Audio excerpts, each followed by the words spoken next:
News 46 is brought to you in part by In this plummeting economy, we need to spend our money wisely. Grocery Surplus is here to help. When you shop at Grocery Surplus, you'll save up to 70% off your regular grocery bill. If you normally spend $75 at your regular grocery store on cheese, freezer items, canned and boxed goods, you'll only pay $45 at Grocery Surplus. American families shop an average of once per week for their groceries. At this rate, you can save approximately $1,500 per year just by coming to Grocery Surplus. Stop by and compare on Highway 372, open Monday through Saturday 9 to 6 and Sunday 9 to 5. Okay, the first item on the agenda was a resolution on wilderness.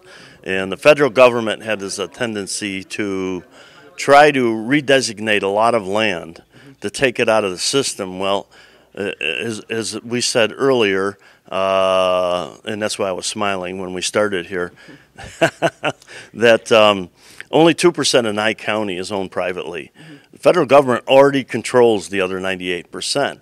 Now you've got wilderness people who want to come in and take it out of the system so nobody can use it, and this is ridiculous. There's so many minerals out there. There's gold, silver, and all kinds of precious things that we might need in the future. And if you put wilderness over top of it, guess what? Forever and ever, it's gone.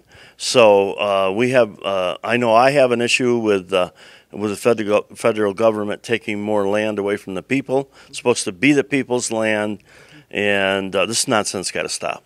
And this was to redefine the term wilderness, right? Yes, yes. And where did this all come about? Well, again, I think probably Commissioner Eastley would better answer your question why she brought this forward.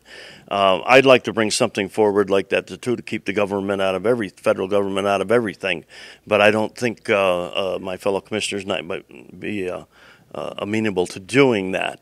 But again, we've got too much regulation now, and they want to just put more on us.